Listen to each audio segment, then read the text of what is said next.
Thank you.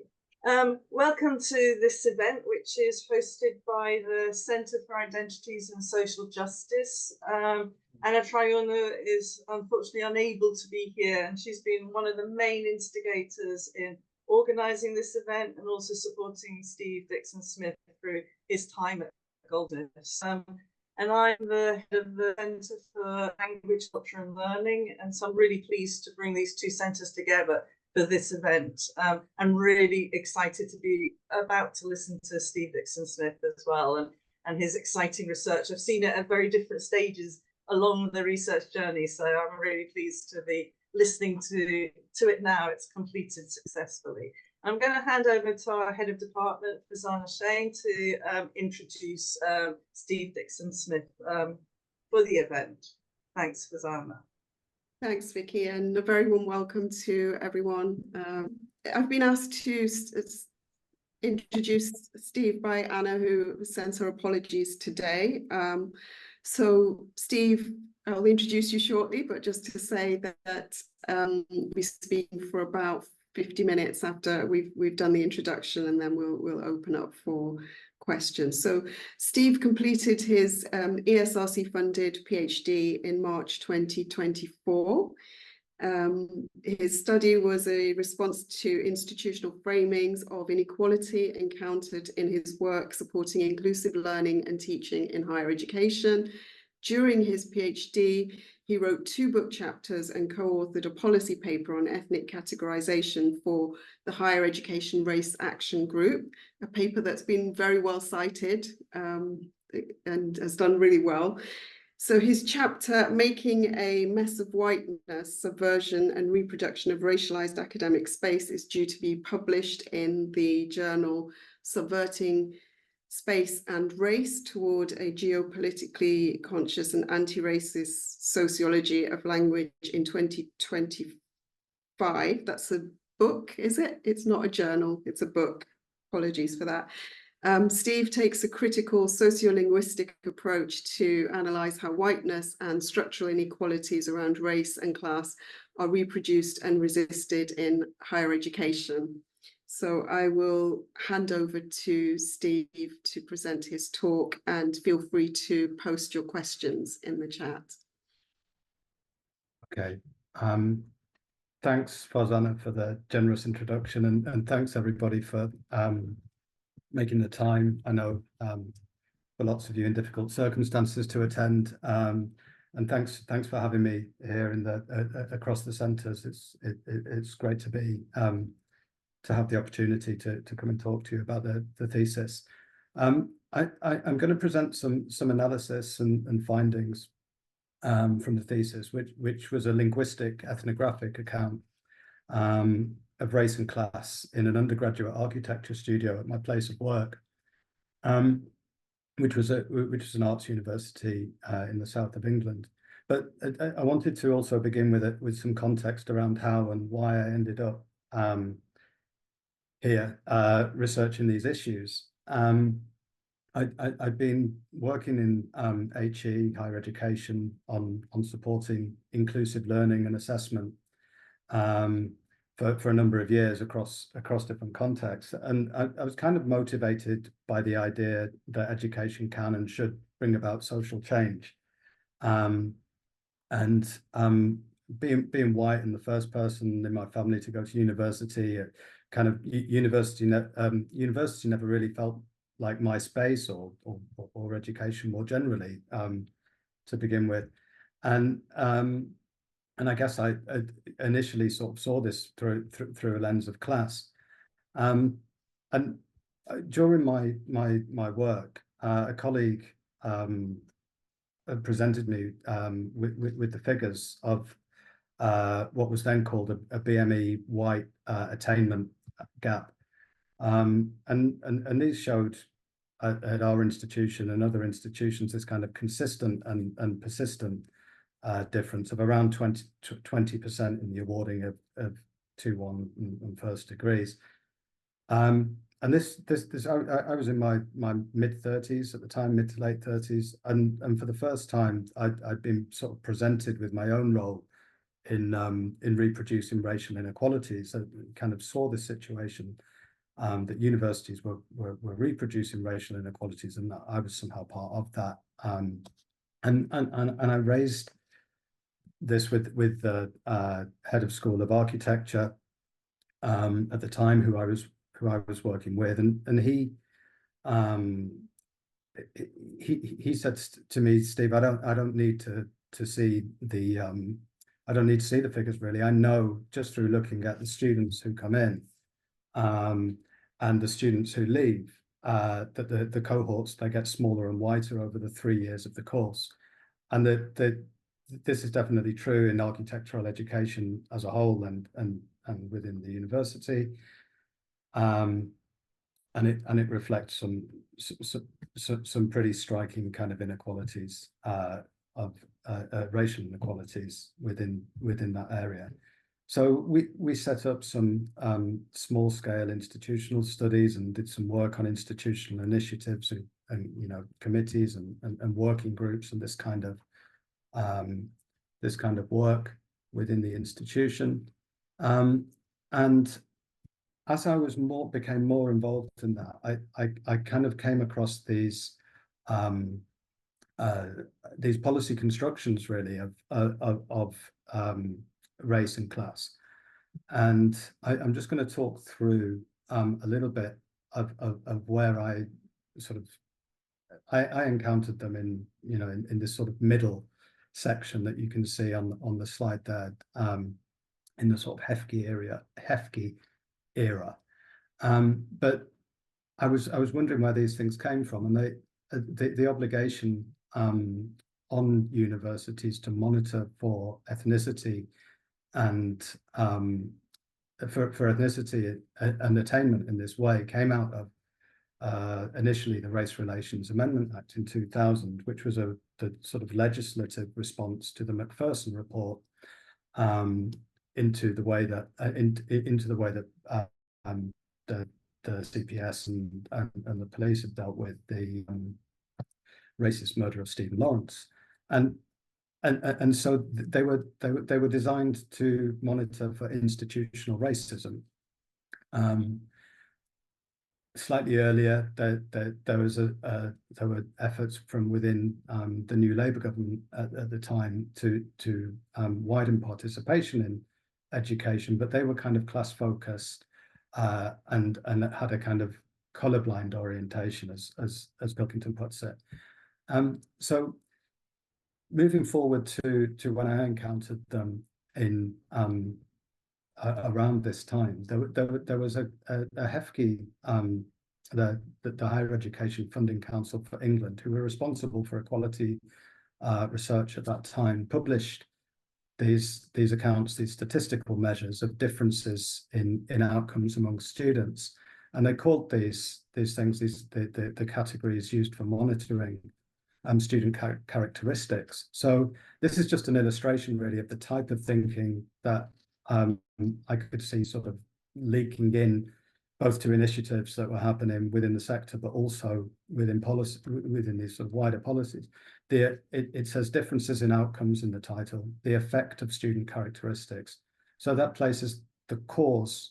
That means the cause of the differences are the student characteristics, and the student characteristics are these statistical measures of what started out as institutional racism monitoring.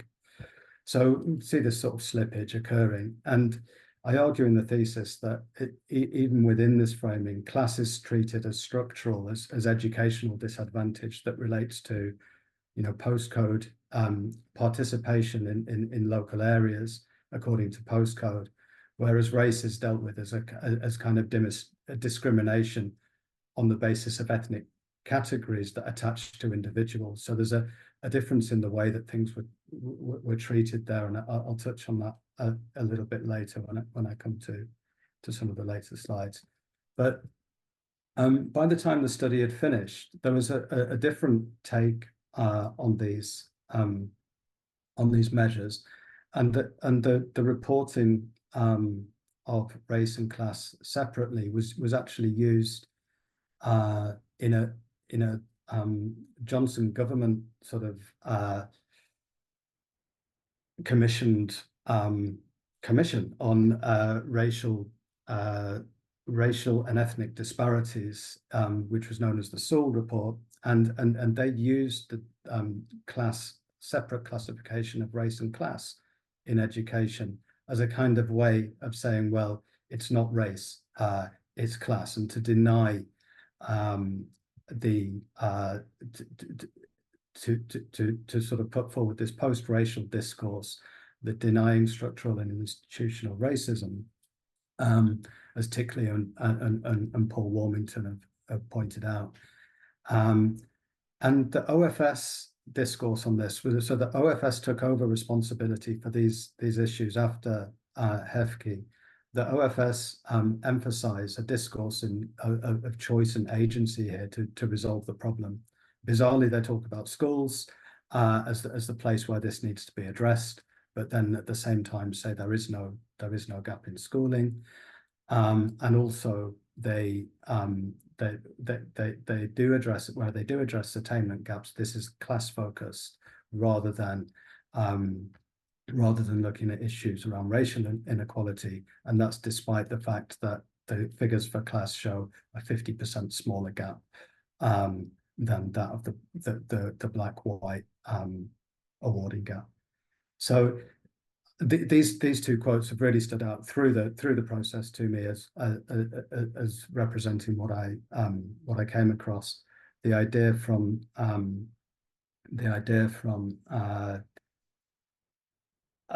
Brett St. Louis that these discourses reify people of colour as racial others who are the embodiment of social problems, and Bhopal and Pitkin's argument that they construct racialized minorities as problems to be managed and contained. So with this in mind, I turn to kind of anti-essentialist framings of race and ethnicity and class. And I'd in my previous studies, I'd looked at social theory and I'd come across Stuart Hall's work on the discursive construction of identities and the death of the essentialized Black subject, and also in linguistics, that these ideas taken up by Ben Rampton and others, Roxy Harris, around race and ethnicity constructed in everyday talk in classrooms, in studies in education, and these kind of ideas of identity and as emergent and relational and interactionally constructed in discourse, I found these in critical sociolinguistic studies, and so I formulated my PhD proposal around kind of identity construction and this sort of anti-essentialist response to policy constructions.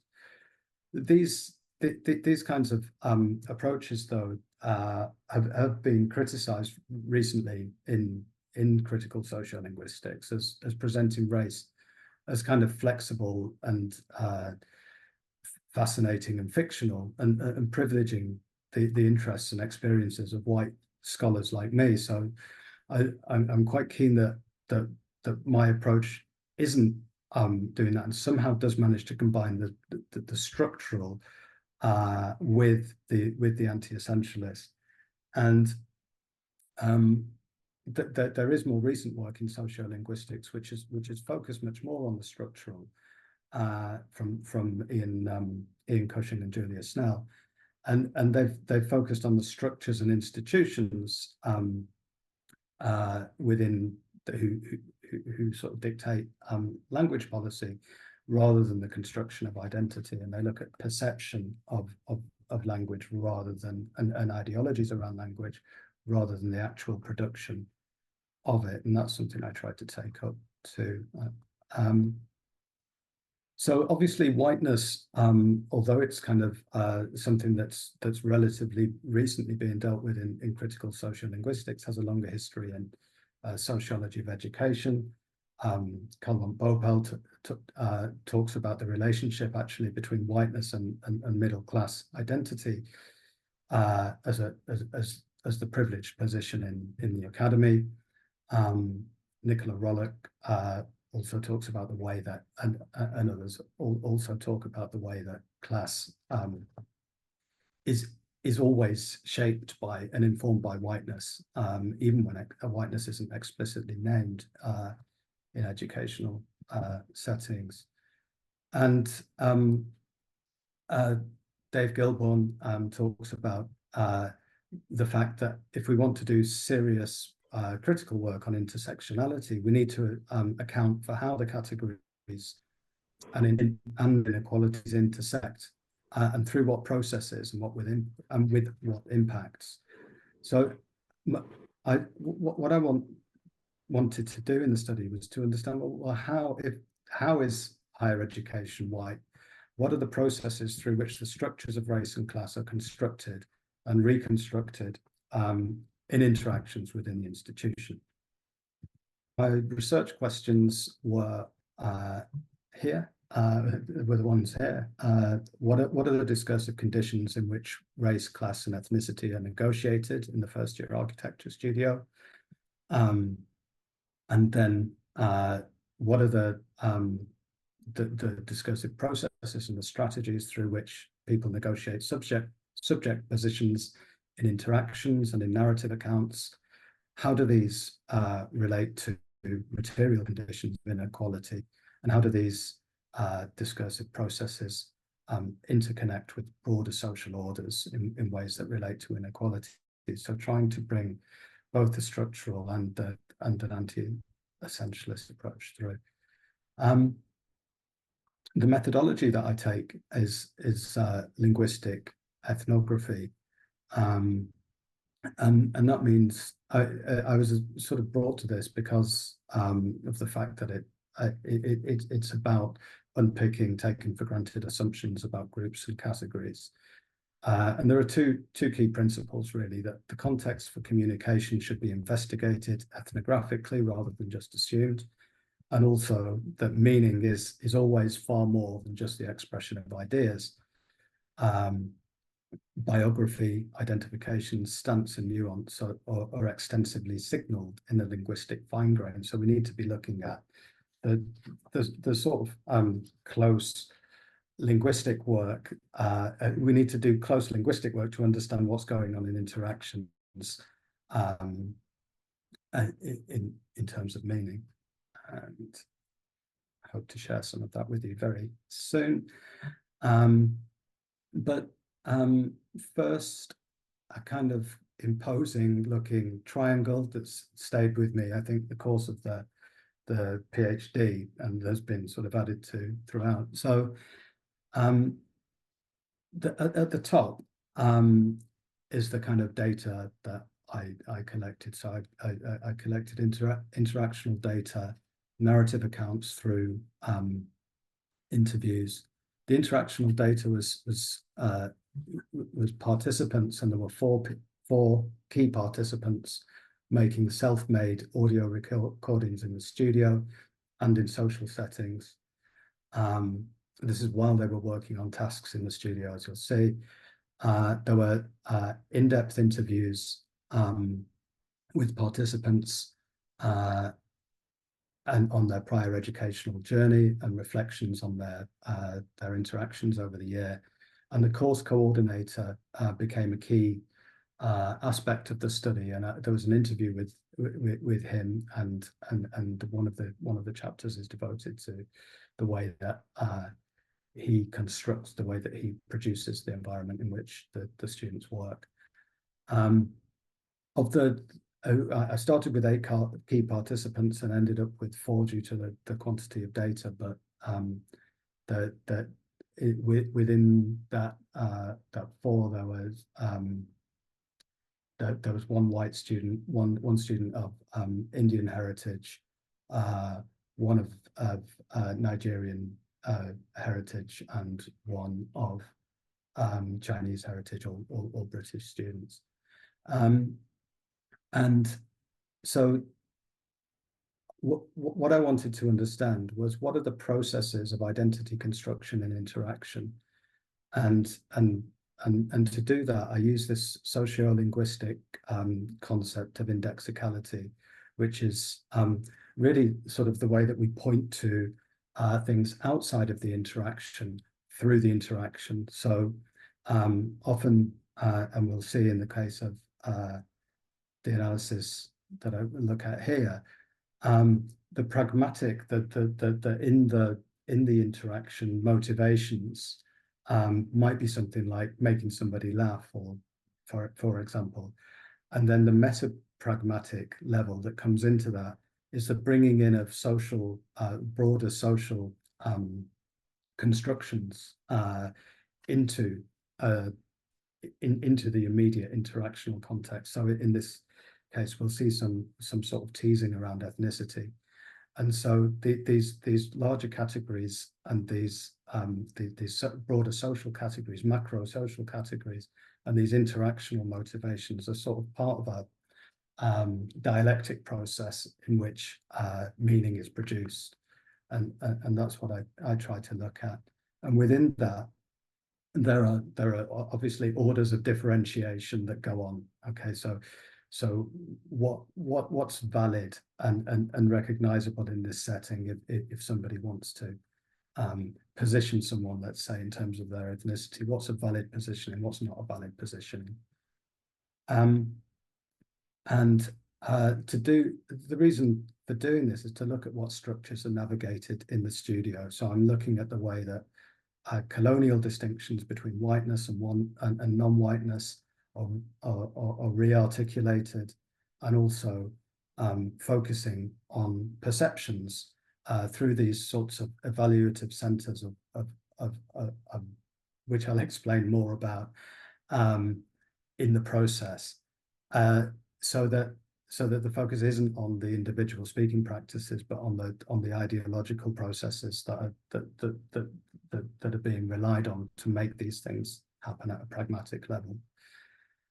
And all of this is sort of anchored in Stuart Hall's articulation. So Stuart Hall defines articulation in lots of ways, actually, but in a sense here, he says that it's both a way of understanding how ideological elements come under certain conditions to cohere together with a discourse, and a way of asking how they come or don't come to be articulated at specific conjunctures to certain political subjects. A little bit more on that, because that really kind of, that idea of articulation requires attention to historical specificity, which was central to the study. So Hall says, and this is why I anchor the study in Hall's articulation, that race and class are discursively constructed, but they're discursively constructed in material conditions of a historically produced present. So not just any old thing can be discursively constructed.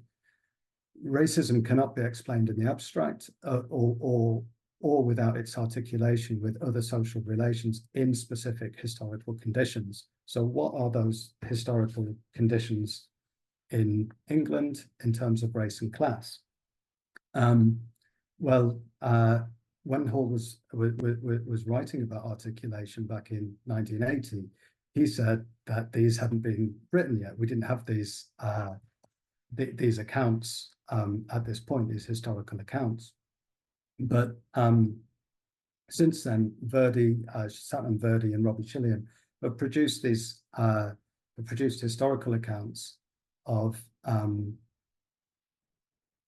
the way that race and class have been mutually constituted through British and English history, and in the service of white elites. So in Chilliam's terms, class is race. There is no politics of class that is not already racialized, and so he sees whiteness as a position of dominance in a racialized order of class relations, and that's the way that I understand whiteness in the study. So it's always about class and race, and Chilliam's argument centers around the idea that the logics of a hardworking, orderly, independent, white English genus that's central to both the racialization of the undeserving poor and to colonial oppression. And he shows how this happens throughout history. There's also attention to this idea of little platoons, which in conservative thinking of Edmund Burke, you've got this idea that there are kind of lots of small related centers of power where or small patriarchies, which kind of which manage these distinctions, and we'll see how that comes out in the analysis. There's a lot more to say about this, but for the purposes of the analysis that I'm going to share, I think that's enough on the histories of race and class. One thing to add is that the idea of conviviality and multicultural conviviality that Verdi points to actually in his histories of race and class in England as a potential source of hope in difficult times. But this comes from Paul Gilroy's understanding of conviviality and other sort of developments on that within sociology, and the idea of a kind of confident indifference to difference that rejects cultural essentialism. So these were key principles, and to understand how that works at the level of interactions, I used the idea of evaluative centers, and I found three. The findings were that there were three evaluative centers that could be seen throughout the study and applied across interactions. And these were white racial hegemony, self-responsible deservedness, and conviviality. So these are the kinds of authorities which people orient to regarding what is perceived to be valued in the course of interactions. So these evaluative centers can be really small, like you might be the coolest kid in the class, or skate culture, or something slightly broader, or something huge like heteronormative masculinity. And along the way, there are orders of indexicality of people who are more or less aligned to these centers. So in the case of heteronormative masculinity, it might be a deep voice versus a high-pitched voice, might be a way of distinguishing an order of indexicality that points to a kind of heteronormative masculinity that sits outside of an immediate interaction, for example. So some centers obviously are bigger than others and have a greater reach of historicity. So that becomes important when we look at how these interrelate. So onto the data analysis. I'm going to share with you two examples or data from two participants. And the first comes from the interviews and studio interactions of Jasmine, who was a first-year architecture student, 18-year-old woman of Punjabi and Indian heritage, and working class. If we're to take the ways that she would be categorized in the higher education policy, and she was from London. And in her narrative accounts of interaction in the studio, you can see here the interactional map that she was provided with. So I provided a plan, and the participants mapped their interactions across the year on this plan.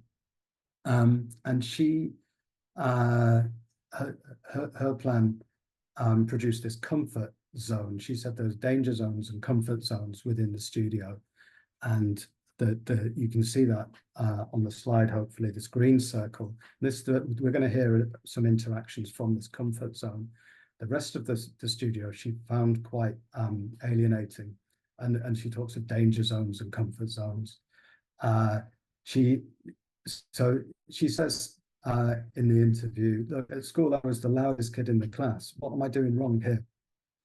And then she talks about the majority of them and the minority of us, and makes when I press her on that, she makes these kind of reluctant distinctions between them, these nerd. She says the best way I can describe it is a kind of nerdy stereotype. Nice people, good students, but when they joke together, like, my jokes are different. They're kind of stronger. And she talks about 3 particular students amongst others, but we're going to hear from each of these in different ways. So Gary, she says, is one of them that I can talk and joke with, just on a surface level. And we're going to hear a bit from Gary's analysis because he was a key participant. But then there was Bobby, who she said, well, Bobby can speak to them and us. And then there's Ricky, who is initially, she thought he was a nerd. He was in the nerdy kind of category, but he's like the twin, that my guy twin. We never knew that. So she really feels quite close to Ricky. She's not known him very long at all, but she feels quite close to him. We're going to hear Bobby and Ricky in the interaction that I'm going to share. And Jasmine felt she had a connection with London students that was established through a little joke, taking the Mickey, denoting where you're from, like rough areas. She said Ricky's from London, so he has that. So in the interactions the interactional data that I'm going to share, the participants are Jasmine, Ricky, Bobby. Ricky is male British Filipino heritage. Bobby is male white British. And there's Daniela, who's female white Bulgarian, and Pretty, female Singaporean of Indian heritage, but she was engaged in the surrounding talk, but she doesn't contribute directly. For context, they were working as part of a recently created group on a design task, and they'd only recently been working together. And in the pre-talk, before we hear them, they've been discussing arranged marriage among the group, with Jasmine and Pretty co-constructing an account of different cultural norms around the practice in response to Ricky's questions. And then Bobby is passing by and joins the group. So this is the first part of what is said. I'll give you a minute or two just to read through before I show you the analysis.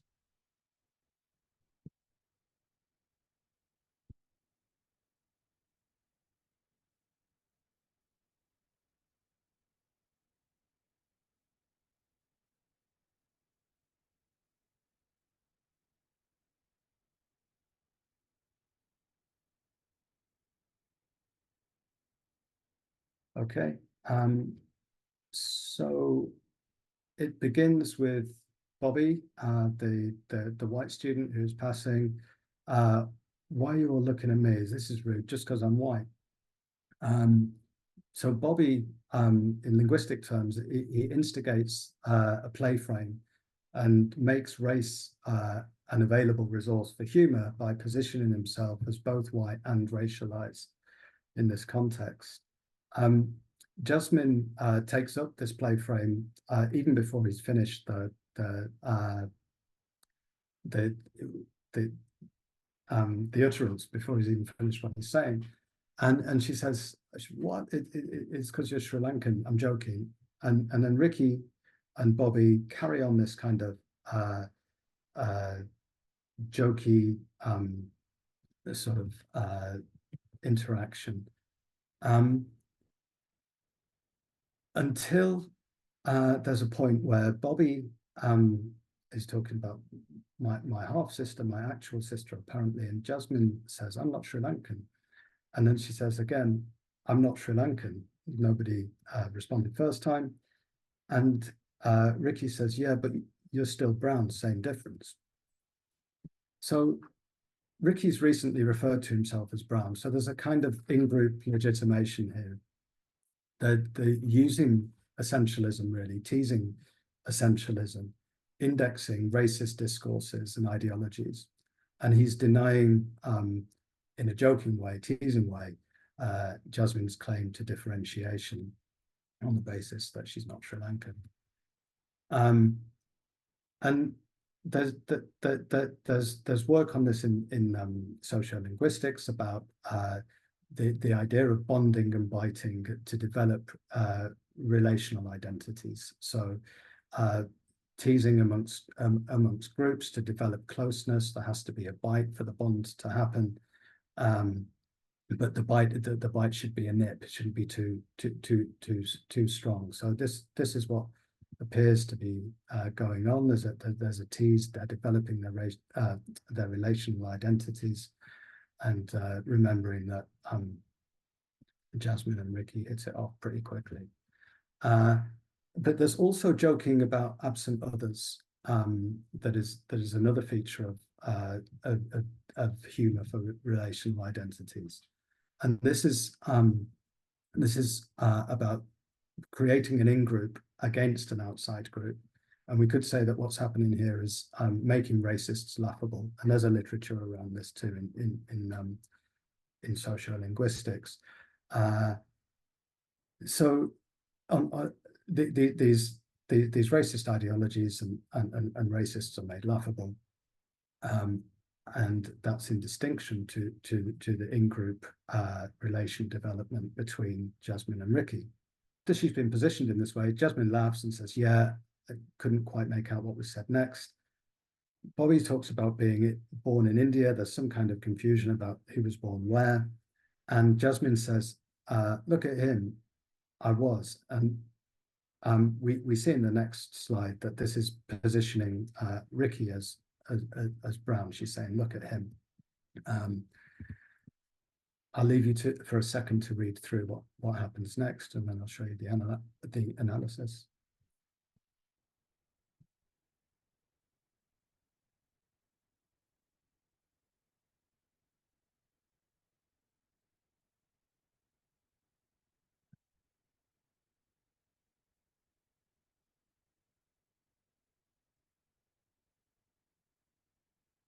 Okay, so Ricky's response, yeah, but I'm not that part of brown society. You're the, and this is a kind of an attempt at stratification of the group that legitimated the tease.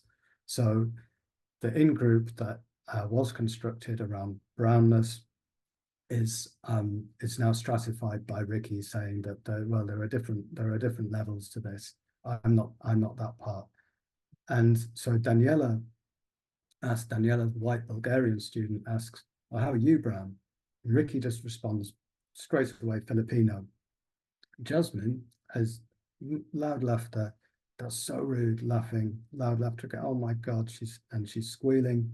And she's pointing out a transgression. This is unlegitimated. Daniela isn't part of the in-group. There's potential here for white perceptions to be guiding what she's saying, and that the object of ridicule is no longer necessarily exclusory racializing discourse, but subjects racialized as brown.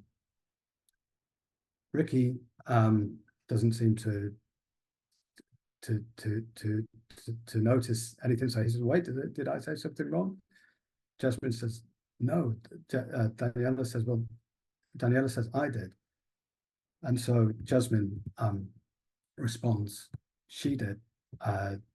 She's like, how are you brown? She's laughing still. And she's pointing this out to Ricky. Ricky's response is to say equators and that, isn't it?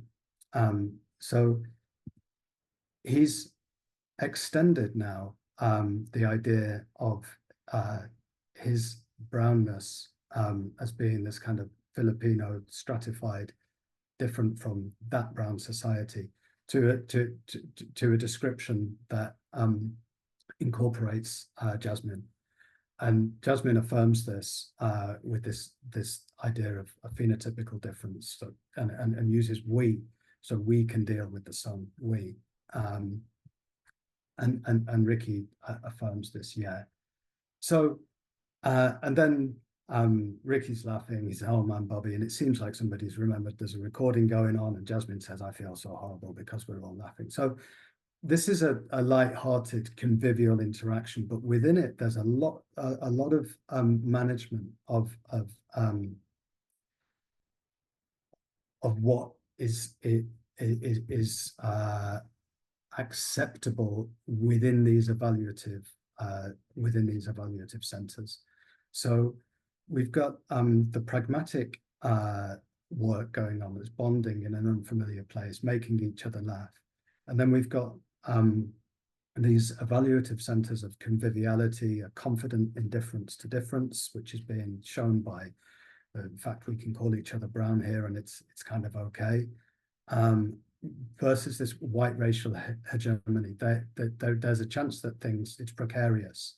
There's a chance that things could be understood wrongly here, and that Daniela might see things the wrong way, or that. But also there's a precariousness within the studio. This is a place of comfort as against a place of danger for Jasmine, and this is where they get to be able to challenge some of those racializing perceptions amongst themselves. So this is could be argued to be jocular mockery. These strong jokes that Jasmine refers to, discursive practices that are rooted in material conditions that she talks about in rough areas of London. She talks about stabbings at her school. She emphasizes this in her narratives. And there's a kind of stance of toughness where we can do this, we can take the mickey out of each other, and that's fine. And Pia Pitchler has noted this similarly in young schoolgirls of Indian heritage in East London too. And this is class to negotiate race, but race to negotiate class. The two are not distinguishable in that way. They're working off each other and together to make the thing work. But at a meta-pragmatic level, what we have going on here is colonial distinctions, re-articulation of those, and conflict paradigms of difference that are being reworked through conviviality and the joking. Okay, this is the next set of analysis, and this comes from Gary, who was a key participant. I'm going to look at some of his interviews and his interaction. Again, a pseudonym. The students chose their own pseudonyms. He's 18 years old. He's a man. He's white, British, and middle class by the standards of equality monitoring because of his parents' occupation and the fact that we're university educated. Okay, so in the narrative accounts, we can see again the interactional map. Gary is sitting just to the right of the middle at the bottom, and you can see around Gary that these are all the interactions that the people that he interacts regularly with, and you can see lots of them pass through Gary. You can also see in this green line that goes around the edges, this is the zone which people frequent. And for Gary, he's drawn the whole studio. So he's saying that he's got access to the whole studio. Everything goes through him. In the way that he narrates the studio, he says there's a big fucking competition going on. I think ours might be the most dominant group because we're always in. We're right in the center with quite a mass of us outside. If you look across the groups, there's like a class system of people participating in the design process, being active and giving commands. And then he says the grunts get work that they can't mess up. So the grunts is a military term for like cannon fodder. So the grunts get the work they can't mess up. He says it sounds horrible because we're downgrading them to mere workers, not kind of cohort people of our cohort. And this is where in the thesis, I analyze in much more detail, obviously, that looking at the way that this is sort of brings through this idea of little platoons of people organizing across the studio, giving commands, making like small patriarchies that are associated in Schilliam's account of race and class in England with whiteness. And so looking at the studio interactions, there are 3 participants in this one. We've got Gary, male white British, Henry, male white Canadian, and Joshua, who is present but not participating. So for context, another group work exercise, they're designing a space for differently socially located guests, for example, a fisherman, a surgeon, a refugee, and the participants can be heard by surrounding students. In the pre-talk, there's a conversation initiated by Joshua, who's passing and joins the group. And he's suggested the exercise is stupid, it's not worth doing, it's about a political standpoint. And in response, Gary says that, well, it's about developing stereotypes. So I'm going to leave you to read through this transcript very, very quickly for a minute.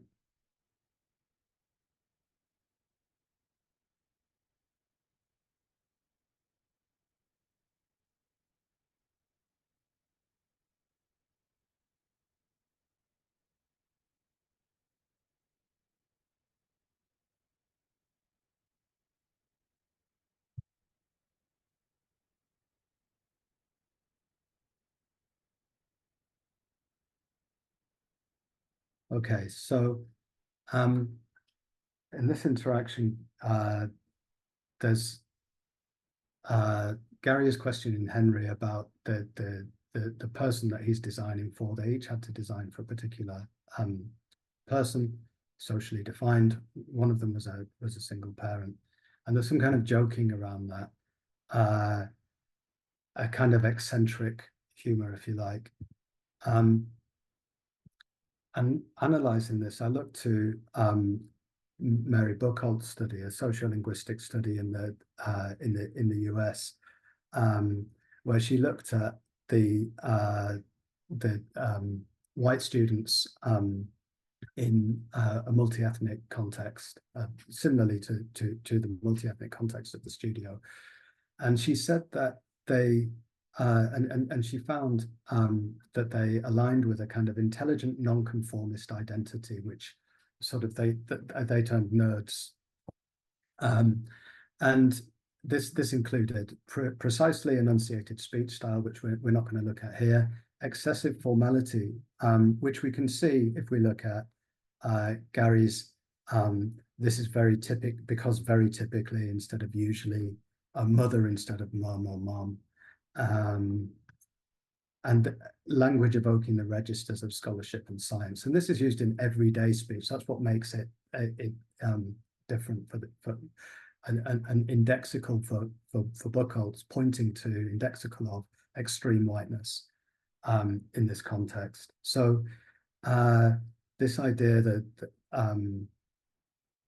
of evoking registers of scholarship and science. So we can see this multi-clause, almost legalistic language. This is an exercise about stereotype, and I would be stereotyping. The mother usually decides to keep the child. A stance of objectivity, and then followed up by a departure from that, which suggests more of an opinionated, colloquial sort of framing that we can attribute more directly to Gary. So that's the form of this sort of zany, eccentric, and you know, objectionable humor. Okay, so after a short break, they go back to their work, and they come back to this idea. Henry's single parent again brings it up, and it gets reworked again into some kind of for them humorous practice. Now, if we take the idea of the single mother, why the single mother here? Why is it generating this kind of response? Well, Beverly Skeggs has written about how the single mother is a stigmatized symbol of working class amorality associated, and Shilliam writes about how this is associated with family breakdown and the blackening of the undeserving working class. And he quotes David Cameron in the aftermath of the 2011 uprisings following the shooting of unarmed black man Mark Duggan in Tottenham. Cameron said, irresponsibility, selfishness, behaving as if your choices have no consequences, children without fathers, schools without discipline, reward without effort, crime without punishment, rights without responsibilities, communities without control. And this is what Shilliam talks about as this kind of like he's concerned about the loss of these small patriarchies, but we can see here how the figure of the single mother is constructing, in the case of the interaction, a kind of joking about an absent other again. But the absent other is constructing the in-group as different to them, in distinction to, and in distinction to the single mother. But also we can see the idea that what if her crying overwhelms the whole table, and we can see a similarity here with the thinking around what if these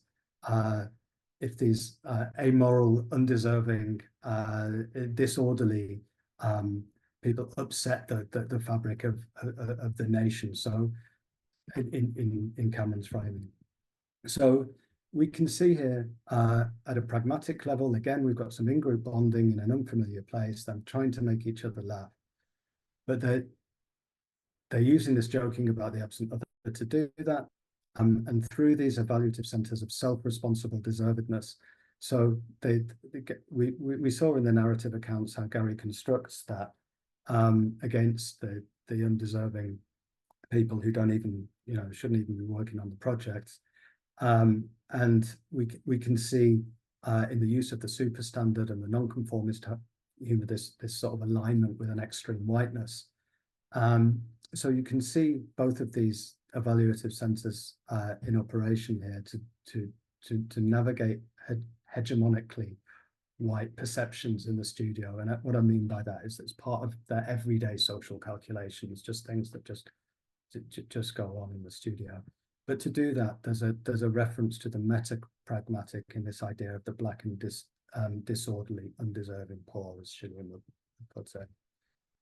So to conclude briefly, contrary to the meritocratic discourses that emphasize choice and agency that we've seen more recently in policy constructions, racialized students face unequal socio-linguistic burdens just in their everyday navigation of these historically produced discursive structures. And this requires an orientation to racially hegemonic evaluative center, reproducing material conditions of disadvantage.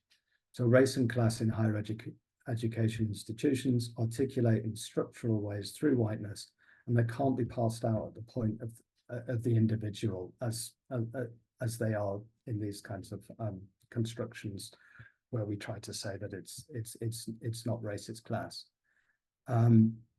Conviviality amidst racism, while operating at a lower scale, does offer some hope by providing emergent spaces and relations that disrupt colonial logics. The question is, how can these be upscaled?